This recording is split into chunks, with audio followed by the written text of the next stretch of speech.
ওকে, আমরা আগের ক্লাসে এক্সেপশন নিয়ে বা এক্সেপশনের বেসিক বিষয়গুলো নিয়ে কিছু আলোচনা করেছি। এখন আমরা আরেকটু আপার ভার্সন নিয়ে আলোচনা করব।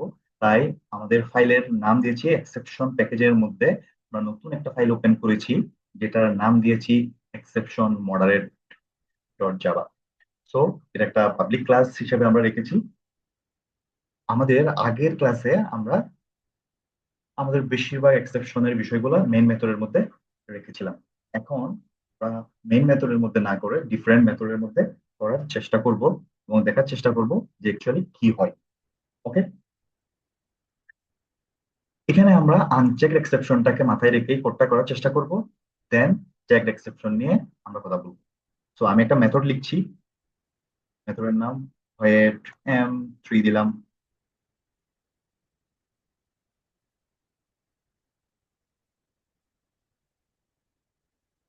তারপর আমরা আরেকটা মেথড লিখছি।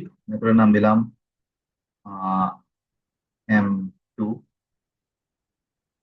আমরা আরেকটা মেথড লিখছি হোয়েট m1। ওকে, তিনটা মেথড লিখলাম। আমরা জানি এই মেথড গুলাকে অ্যাক্সেস করতে হইলে, যেহেতু এগুলাকে স্ট্যাটিক করি নাই, আমার মেইন মেথড লাগবে। মেইন মেথডের ভিতরে আমরা অবজেক্ট তৈরি করব কোন ক্লাসের? এক্সেপশন মডারেট ক্লাসের।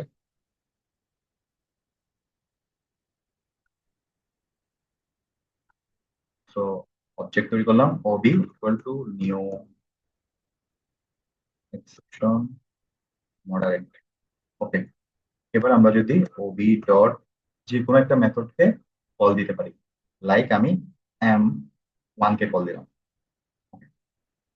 তো এই কোডটা যদি আমি রান করি কোনো ইস্যু হবে না, কিন্তু কোনো কিছু প্রিন্ট হবে না। Just build successful. এবার আমি এখানের ভিতর যদি আসে, তাইলে লাইক ইনসাইড m3 এটা প্রিন্ট হোক সেটা চাই। এখানের ভিতর আসলে ইনসাইড m2। ওকে, এখানের ভিতর আসলে ইনসাইড m1 প্রিন্ট হোক সেটা চাই। যেহেতু আমার এখান থেকে m1 শুধু কল হচ্ছে, সো এটাকে আমি রান করলে m1 প্রিন্ট হবে। এখন আমি চাচ্ছি যে এখান থেকে m2 কে একটা কল দিতে। যেহেতু তারা সেম স্পেসে আছে, আমি সেম ক্লাস স্পেসে, তো এই m2 কে আমি এখান থেকে ডিরেক্টলি কল করতে পারি। ওকে, সো এখন যদি আমি কোডটা একটু বোঝার চেষ্টা করি কি হবে। এখান থেকে ভেরি ফার্স্ট অবজেক্ট ক্রিয়েট হইলো, দেন এখানে আসবে, সে কল দিবে হচ্ছে m1 কে। m1 এখানে এসে আমি আরেকটু ডিটেল বোঝানোর চেষ্টা করি। লাইক আমরা জানি এই কলগুলো থাকে স্ট্যাকের মধ্যে। স্ট্যাকের মধ্যে মেইন, তারপর মেইনের পর যেহেতু m1 কল হয়েছে, এখানে চলে আসবে m1। m1 এর ভিতরে এসে সে আর কোনো লাইন এক্সিকিউট করার আগে যেহেতু m2 কে ফেস করবে, সো স্ট্যাকে খালি হওয়ার বদলে নতুন করে m2 অ্যাড হবে। অ্যাড হইলো, m1 কিন্তু এখনো তার এই লাইনটা এক্সিকিউট করতে পারে নাই। m2 কল হওয়ার কারণে সে চলে আসবে এখানে। এখানে এসে সে দেখতেছে একটা লাইন আছে, এই লাইনটা সে প্রিন্ট করবে। আই মিন ইনসাইড m2 সবার আগে প্রিন্ট হবে। ওকে, m2 প্রিন্ট হওয়ার পরে m2 এর কাজ, সরি ইনসাইড m2 প্রিন্ট হওয়ার পরে এই m2 মেথডের কাজ শেষ। তাইলে m2 স্ট্যাক থেকে পপ আউট হয়ে যাবে। যেহেতু স্ট্যাক থেকে পপ আউট হয়ে গেছে, আমরা জানি এক্সিকিউশন পাওয়ার তার হাতেই থাকে যে স্ট্যাকের টপে থাকে। এখন স্ট্যাকের টপে m1 আছে, এক্সিকিউশন পাওয়ার চলে আসছে m1 এর হাতে। আর m1 যখন এক্সিকিউট করা শুরু করেছিল আগে, এই লাইনে এসে সে বাধাগ্রস্ত হয়েছিল। এখন তার কাছে আবার এক্সিকিউশন ফেরত আসার মিনিং হচ্ছে এই লাইনের কাজ শেষ। নাহলে তো সে এক্সিকিউশন ফেরত পাইতো না। এখানে আসার কারণেই তো এক্সিকিউশন সে হারাইছিল। তাইলে এই লাইনের কাজ শেষ, সে পরের লাইনে চলে আসবে। পরের লাইনে এসে ইনসাইড m1 পাবে, তার মানে ইনসাইড m2 আগে প্রিন্ট হয়েছে, এখন ইনসাইড m1 প্রিন্ট হবে। That's it. এরপরে দেখবে m1 এর কাজও শেষ, এক্সিকিউশন চলে আসবে মেইনের কাছে। সো মেইন এখানে এসে তার এক্সিকিউশন হারাইছিল। এখন সে কি করবে? সে বুঝতে পারবে এই লাইনের কাজ শেষ, তখন পরের লাইনে এসে দেখবে আর তার কিছু করার নাই। দ্যাটস ইট, সে এক্সিট করে ফেলবে বা আমার প্রোগ্রাম টার্মিনেটেড হয়ে যাবে। এর আগে অবশ্যই স্ট্যাক থেকে এই মেইনকে সে পপ আউট করবে। আর স্ট্যাকে কোনো এলিমেন্ট না থাকলে আমরা বলতে পারি যে programme will be terminated.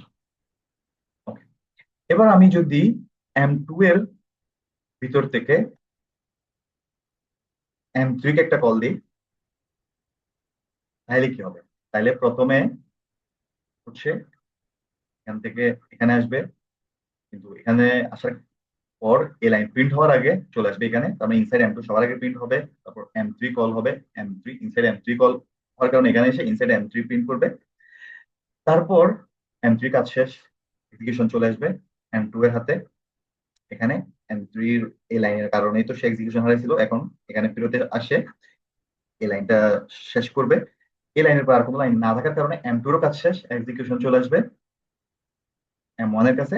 R M1 এখানে এসে তার এক্সিকিউশন পাওয়ার হারাইছিল, সো আবার এক্সিকিউশন রিটার্ন পাওয়ার মিনিং হচ্ছে M2 এর এই যে কলটার কাজ শেষ, এখানে এসে ইনসাইড M1 প্রিন্ট হবে। তার মানে M2 M3 M1। যদি একটু রান করি, M2 M3 M। এখন এটা তো খুব নাইসলি রান করতেছে, but আমার টার্গেট তো এক্সেপশন দেখানো।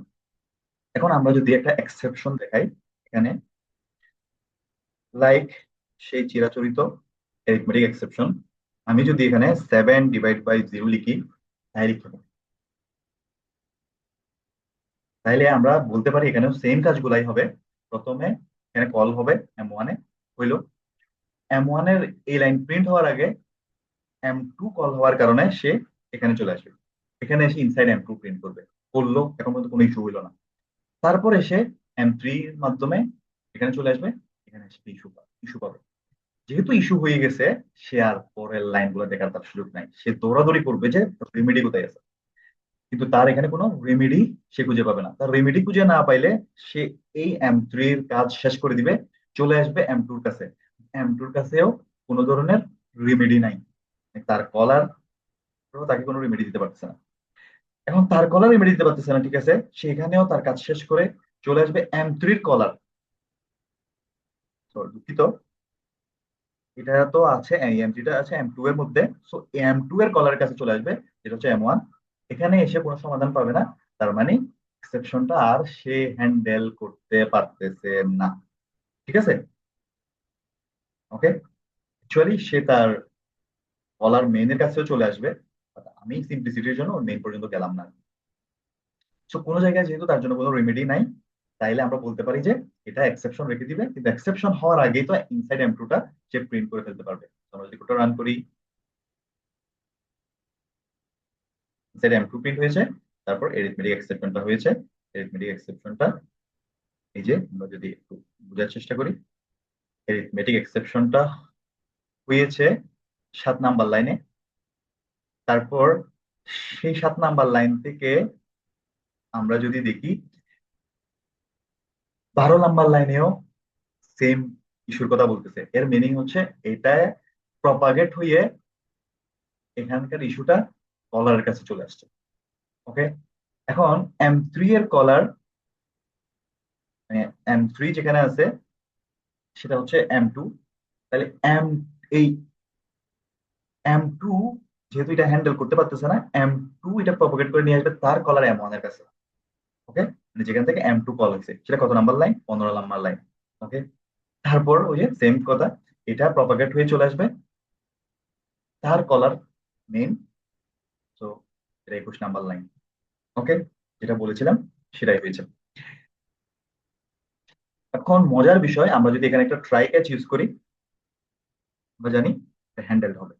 ঠিক আছে, সো ট্রাই, এরপরে ক্যাচ, তারপর আমরা যদি এখানে রিথমেটিক এক্সেপশন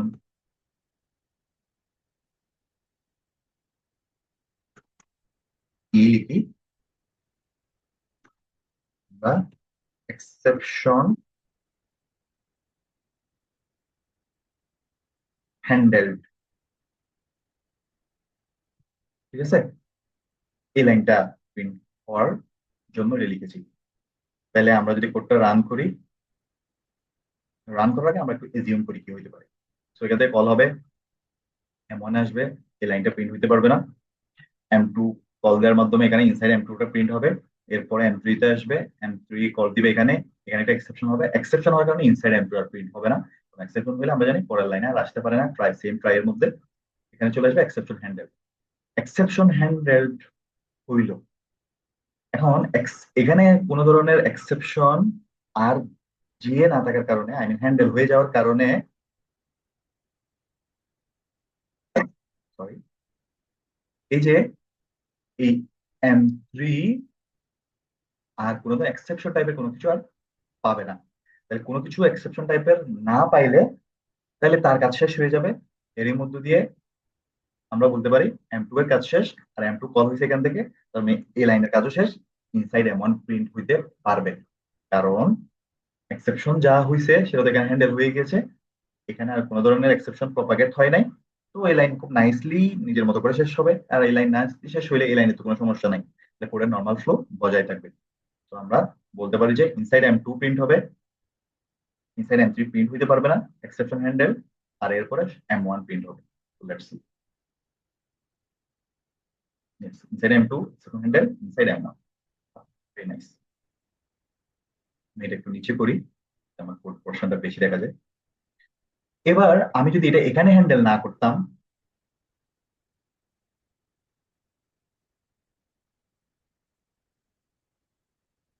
এখানে হ্যান্ডেল না করতাম, আমি যদি এটাকে তার কলার যেটা সেখানে হ্যান্ডেল করতাম। ওকে, ট্রাই ক্যাচ অ্যারিথমেটিক এক্সেপশন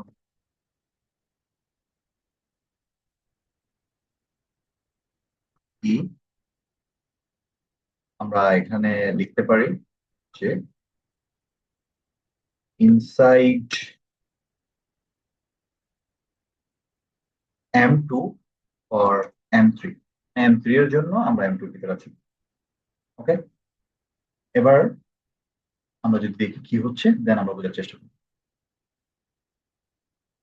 কোনো এক্সেপশন কিন্তু হয় নাই, আমরা হ্যান্ডেল করি নাই, তারপর এক্সেপশন হয় নাই।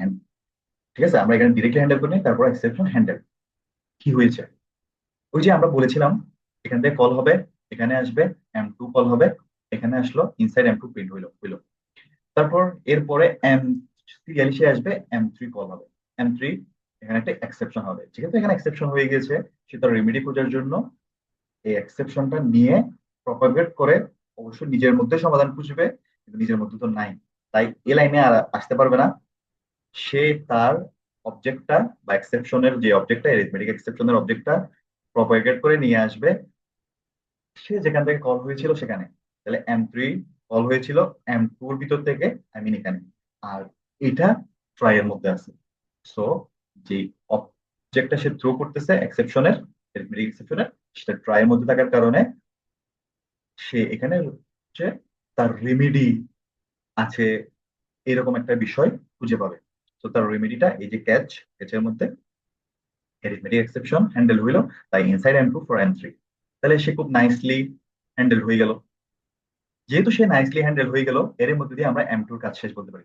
M2 কাজ শেষ হইলে M2 রিটার্ন ব্যাক করবে তার যেখান থেকে কল হয়েছিল, তাকে কল দেওয়া হয়েছিল এখান থেকে M1 এর ভিতর থেকে। তাহলে এই লাইনের কাজ শেষ। তাহলে এই লাইনে যদি কোনো ধরনের ইস্যু না থাকে, তাহলে এই লাইন তো প্রিন্ট হইতে কোনো ইস্যু নাই, তাই ইনসাইড M1 প্রিন্ট হয়েছে। That's it। এখন এটা আমরা যদি এখানে হ্যান্ডেল না করে আমরা চাইলে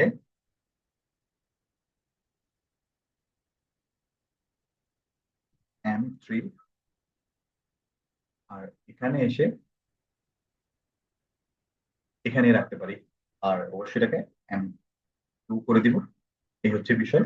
আর এখানে লিখবো ইনসাইড M1 ফর M3। তাহলে এখন কি প্রিন্ট হবে আমরা যদি একটু টেস্ট করে ট্রাই করি। এখান থেকে কল হবে, এখানে আসবে, ট্রাই M2। ওকে, M2 তে কল হওয়ার কারণে এখানে আসবে, ইনসাইড M2 প্রিন্ট হবে। তারপর এরপর M3 তে কল হবে, এখানে ইস্যু ফেস করবে, এই লাইন প্রিন্ট হইতে পারবে না, সেই ইস্যুটা নিয়ে সে চলে আসবে তার কলার এখানে। তো এখানে সেটাকে হ্যান্ডেল করতে পারে নাই, তাহলে সে সেটা প্রপোগেট করে নিয়ে আসবে এই যে তাকে যে কল দিয়েছে তার কলার, আই মিন M3 এ ছিল M2 এর মধ্যে। সো সেই M2 যেখান থেকে কল হয়েছে সেখানে চলে আসবে এখানে। এখানে যেটা ট্রায়ার মধ্যে আছে, তাই সে এটার রেমেডি আছে কিনা বা ক্যাচ আছে কিনা খুঁজবে। ইয়েস, ক্যাচ আছে।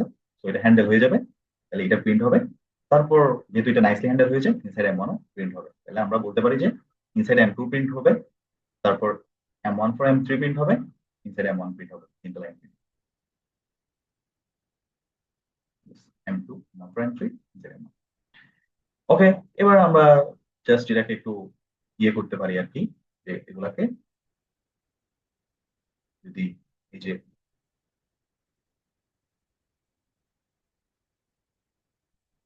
এটাকে এভাবে দিতে পারি, তাহলে কি প্রিন্ট হবে, যে প্রথমে এখানে আসলো, তারপর এখানে আসার পর M2 পাবে, M2-র ভিতরে M3 পাবে, তার মানে ইনসাইড M2 আর প্রিন্ট করার সে সুযোগ পাবে না। তাহলে চলে আসবে এখানে, এখানে এসে ইস্যু হবে, সেই ইস্যুটা নিয়ে চলে আসবে এখানে। এখানে চলে আসার পর ইস্যুটা যেহেতু এখানে হ্যান্ডেল হয় নাই, সো সে আর পরের এই লাইনে আসতে পারবে না। সে এটাকে প্রপাগেট করে নিয়ে আসবে এখানে, এটা ট্রাই এর মধ্যে আছে, তো ইনসাইড M1 for M3। আর যেহেতু এখানে হ্যান্ডেল হয়ে গেছে, পরের লাইনে আসতে পারবে, কারণ inside M1 for M3 print হবে, ইনসাইড M1 প্রিন্ট হবে।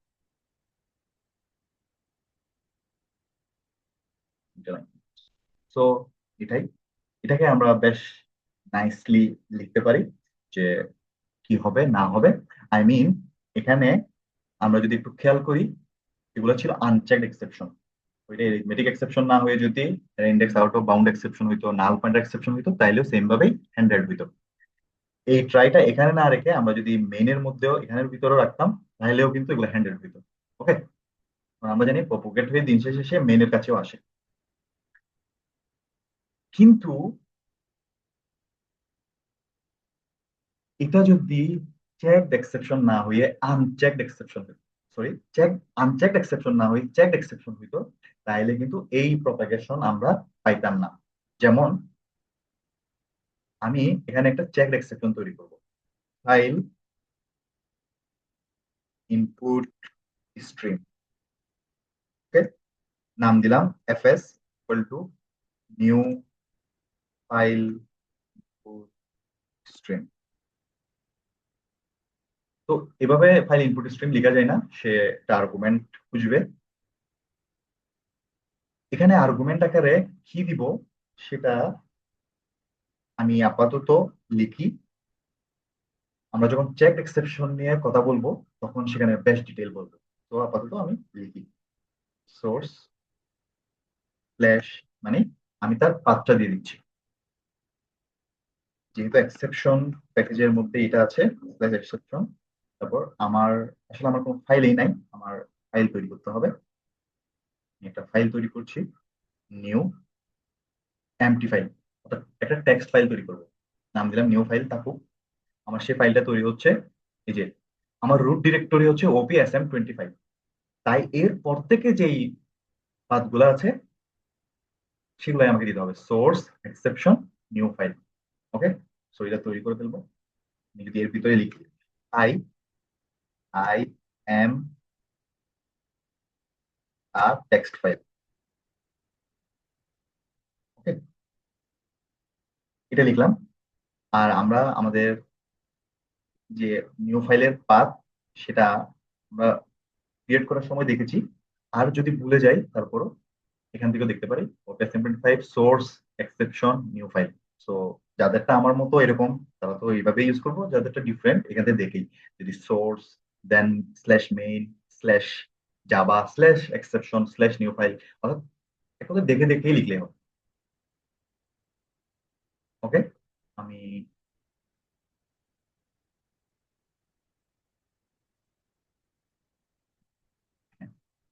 স্ল্যাশ এরপরে আমরা বলছিলাম নিউ ফাইল ডট টেক্সট, ওকে, লিখেছি। কিন্তু এখানে যে প্রবলেমটা হচ্ছে, এর দুইটা প্রবলেম। একটা, ফাইল ইনপুট স্ট্রিম, এটার জন্য আমার এই প্যাকেজটাকে ইনক্লুড করতে হবে, করেছি। তারপর একটা ইস্যু হচ্ছে যে এটাকে আমার হ্যান্ডেল করতে হবে। আমার তো ফাইলটা আছে, কিন্তু আমরা বলেছি ফাইল থাকুক বা না থাকুক, যেহেতু এটা একটা চাইল্ড এক্সেপশন, সে আমাকে ফোর্স করবে যে এটা হ্যান্ডেল করার জন্য। কম্পাইল টাইমে সে আমাকে একটা ওয়ার্নিং দিবে যে এটা হ্যান্ডেল করো, what ever file found or not found, ঠিক আছে। তো তো এটা হ্যান্ডেল করার জন্য আমরা থ্রোস কিওয়ার্ড ইউজ করতে পারি, বাট থ্রোস কিওয়ার্ডের সাথে যেহেতু আমরা এখনো পরিচিত না, তাই আমরা ডিরেক্ট ট্রাই ক্যাচ ইউজ করবো। ঠিক আছে, ট্রাই আহ এরপর আমি এখানেই এভাবে রেখে দিই ট্রাই।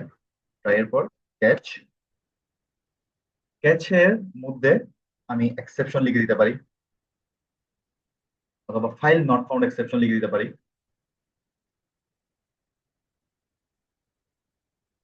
ঠিক আছে, এখানে আমি আহ লিখে দিই হচ্ছে ফাইল নট ফাউন্ড। ওকে, এটা লিখলাম। মানে যদি এক্সেপশন হয় তাহলে এটা আমার মোটামুটি কাজ হয়ে গেছে। সো আমি যদি কোডটা রান করি, তাহলে বোঝাই যাচ্ছে যে হচ্ছে আমার কি কি প্রিন্ট হইতে পারে। বাট ফর সিম্পলিসিটি আমি এই যে এই লাইনগুলো একটু কেটে দিব।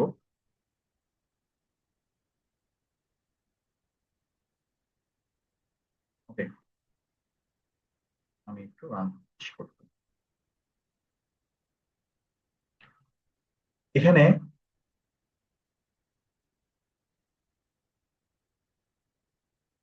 যেটা হয়েছে ফাইল নট ফাউন্ড, অর্থাৎ প্রথমে ইনসাইড এম টু এটার, আমার প্রথমে এখানে এম টু তে কল হয়েছে, দেন এম থ্রির মাধ্যমে এখানে চলে এসেছে। এখানে চলে আসার পরে এক্সেপশন পেয়েছে, তাই ফাইল নট ফাউন্ড এসেছে। কিন্তু সে এক্সেপশনটা তো হ্যান্ডেল হয়েছে হোয়াট এভার। যেহেতু হ্যান্ডেল হয়েছে, এম থ্রি আর কোনো ধরনের এক্সেপশন ক্যারি করতেছে না, তাই ইনসাইড এম টুটা প্রিন্ট হয়েছে। ওকে, এই হচ্ছে বিষয়। আর যেহেতু এখানে কোনো এক্সেপশন হয় নাই, তাই এই ক্যাচের মধ্যে আসার কোয়েশনই আসে না। তো এটাই হয়েছে। আহ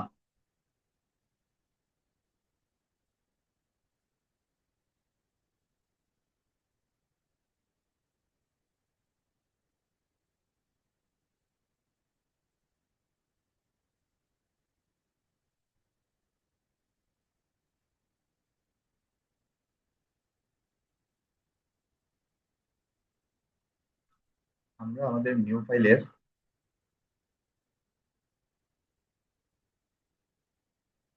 পাথটা যদি একটু দেখে আসি, source exception new file dot text,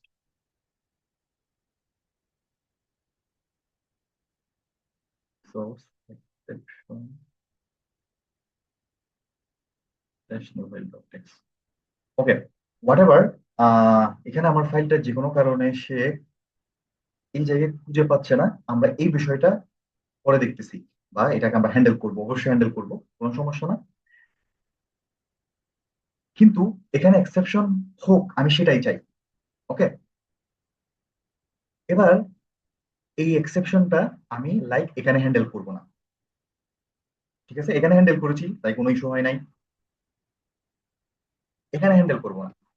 কিন্তু আমরা জানি এম থ্রি এর কলার হচ্ছে এম টু, এম টু থেকে এম থ্রি কল হয়েছে, এবং তার কলার হচ্ছে এটা। ওকে, এম টু কল হয়েছে এখান থেকে। কারণ আমরা তো এখানে এটাকে হ্যান্ডেল করেছি, দরকার পড়লে আমি এখানে ওই টাইপের এক্সেপশনটাও লিখে রাখি, যেটা আমরা বলতেছি যে ফাইল নট ফাউন্ড এক্সেপশন। আমরা চাইলে এখানে আইও এক্সেপশন লিখতে পারতাম, যেটা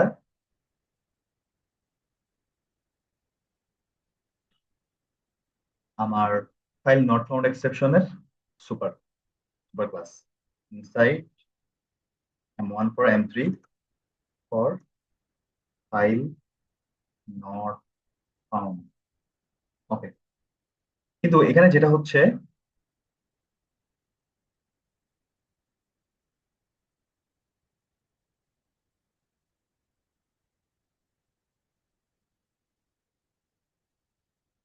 এটা আসলে আমাদেরকে করতে দিচ্ছে না। তার উপর বড় বিষয় হচ্ছে যে আমরা যখন আনচেকড এক্সেপশন নিয়ে কাজ করেছিলাম, তখন এখানে ইস্যু হইলেও আমরা এখানে যখন হ্যান্ডেল করতাম সেটা হ্যান্ডেল হিসেবে দেখাচ্ছিল। বাট চেকড এক্সেপশনের ক্ষেত্রে যেখানেই ইস্যু সেখানেই হ্যান্ডেল করতে হবে। আই মিন এম থ্রিতে প্রবলেম হয়েছে, এখানেই হ্যান্ডেল করে ফেলতে হবে। মেইনের মধ্যে যদি ইস্যু হয় মেইনে হ্যান্ডেল করতে হবে। এম টু এর মধ্যে যদি ইস্যুটা হইতো, বা আমরা চেকড এক্সেপশন হইতে পারে এরকম কোনো কিছু ইউজ করি, সেটা সেখানে হ্যান্ডেল করতে হবে। কোনো কনস্ট্রাক্টরের ভিতরে যদি করতাম, সেটা সেখানে হ্যান্ডেল করতে হবে। অর্থাৎ এখানে কোনো ধরনের প্রপাগেশন হয় না, যে এম থ্রি ক্যারি করে এম টু এর কাছে, টু ক্যারি করে ওয়ান এর কাছে, ওয়ান ক্যারি করে মেন এর কাছে নিয়ে আসবে, এই ব্যাপারটা হবে না। এই কারণে আমরা বলতে পারি যে চেক এক্সেপশন ইমিডিয়েটলি হ্যান্ডেল করতে হয়। তো এটা আসলে এখানেই থ্রোস অথবা ট্রাই ক্যাচ ইউজ করে ইয়ে করতে হবে। হ্যাঁ, থ্রোস ইউজ করলে তখন আরেকটা সলিউশন আছে, আমরা যেহেতু এখন সেটা করি নাই, তো আপাতত এতটুকু জেনে রাখি। থ্রোস ইউজ করলে সেটা আমরা আরেকজনকে হ্যান্ডেল করার সুযোগ দিতে পারবো, বাট সেটা একটু ডিফারেন্ট বিষয়। ওকে,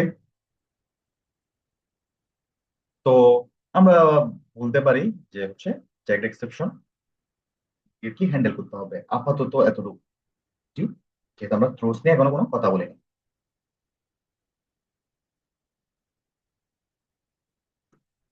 ওকে, তাহলে কেউ যদি আমাকে এরকম ভাবে লিখে দেয় যে ফাইল আউটপুট স্ট্রিম লিখে দিল এবং বলে দিল যে ফাইলটা এক্সিস্ট করে, তারপর আমি এখানে এসে M1 এর মধ্যে সেটাকে হ্যান্ডেলও করলাম, কিন্তু এটা হবে না।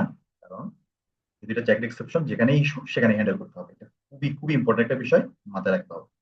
আর আরেকটা বিষয়, আমি এখানে OB.M1 লিখলাম, আমি যদি OB.M2 লিখতাম, এবং আমি এই বিষয়গুলো একটু কেটে দিই আর এখানে এক্সেপশনটা রাখি। এখন যদি আমি কোডটা রান করি, এখানে এক্সেপশন হওয়ার পসিবিলিটি আছে, যদি আমরা এক্সেপশনটা হ্যান্ডেল করেছি। তারপর কেন এক্সেপশন হচ্ছে, OB.M2 যখন কল হয়েছে সে চলে আসছে M2 এর কাছে, M3 কে কল দিয়েছে, এখানে আসলো, এখানে এক্সেপশন হইলো, এক্সেপশনটা নিয়ে এসে আছে এখানে কলার কাছে রিটার্ন ব্যাক করলো। তারপর এটাকে সে এখানে হ্যান্ডেল করতে পারলো না, সে তার কলার মেনের কাছে চলে আসলো, এখানেও কোনোভাবে সেটা হ্যান্ডেল হইলো না, তাই কোনো কিছু প্রিন্ট হলো না। কিন্তু আমরা জানি M2 কে আমরা ট্রাই দিয়ে এখানের মধ্যে হ্যান্ডেল করেছি। হ্যান্ডেল করলেও আমরা যখন স্টেক নিয়ে কথা বলেছিলাম, স্টেকে মেইনের পরে অ্যাড হয়েছে M2, M2 এর পরে M3, সেখানে কিন্তু এই M1 জায়গা পায়নি। তার মানে এই যে হ্যান্ডেলিং মেকানিজম গুলো আমরা এখানে লিখছি, সেগুলো আমার কলগুলোর সাথে সম্পর্কিত ছিল না। এটা এটা কোনোভাবেই এর ভিতরে আমরা আসতে পারি নাই, তাই হ্যান্ডেলও হয় নাই। অনেকটা রেমেডি সেন্টার, এমন একটা রেমেডি সেন্টার যে রেমেডি সেন্টার লক করা, তো ওই লক করা রেমেডি সেন্টার তো আমার কোনো কাজে দিবে না। তো আমাকে বেশ কয়েকটা বিষয় মাথায় রাখতে হবে, যে কাকে কল দেওয়া হচ্ছে, সাথে কোন টাইপের এক্সেপশন হ্যান্ডেল করছে। তো এই বিষয়গুলো মাথায় রাখলে মোটামুটি পারা যাবে, হোপফুলি ব্যাপারটা বোঝা গিয়েছে।